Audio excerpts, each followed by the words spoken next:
Widespread attacks on Hezbollah communication devices in Lebanon this week have turned the spotlight on Israel's secretive Unit 8200. On Tuesday, Hezbollah pagers detonated across the country simultaneously when a coded message was sent to them.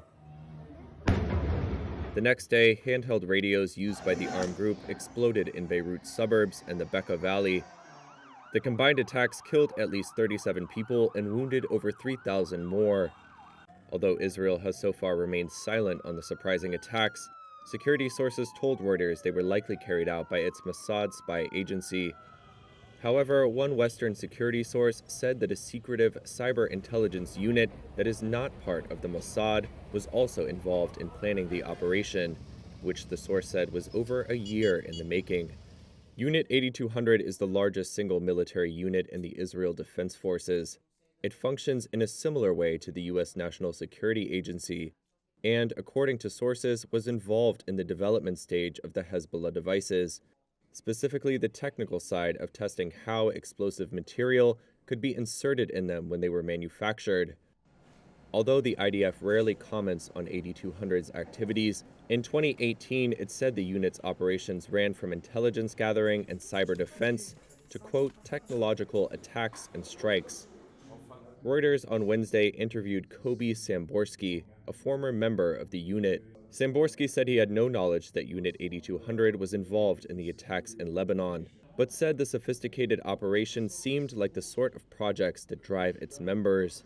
So of course I don't know anything about it, and even if I knew, I could not say anything. But to me, that's a great example of a can-do attitude. You know, if you think of, if someone would have told you yesterday or a day before this event that something like this could have happened, you would say, yeah, I don't think it's possible. It looks like something from a science fiction movie. I think those are exactly the kind of challenges that make such young people excited, and I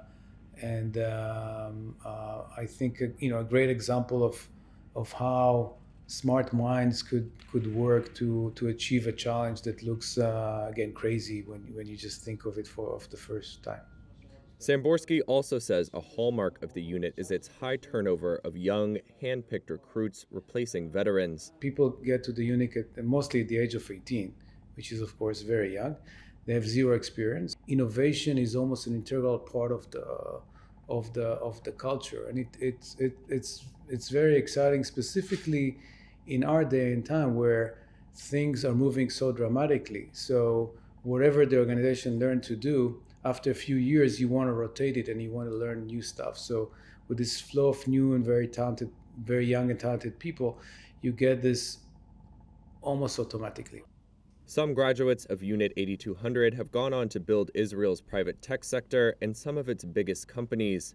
Samboursky himself is now a managing partner at an early-stage fund investing in cybersecurity and artificial intelligence. Unit 8200 also handles signals intelligence and effectively functions as Israel's early warning system. As such, it shouldered some of the blame for failing to detect Hamas's October 7th assault on southern Israel. Last week, the unit's commander said he was stepping down. In his resignation letter, carried by Israeli media, he said he hadn't fulfilled his mission.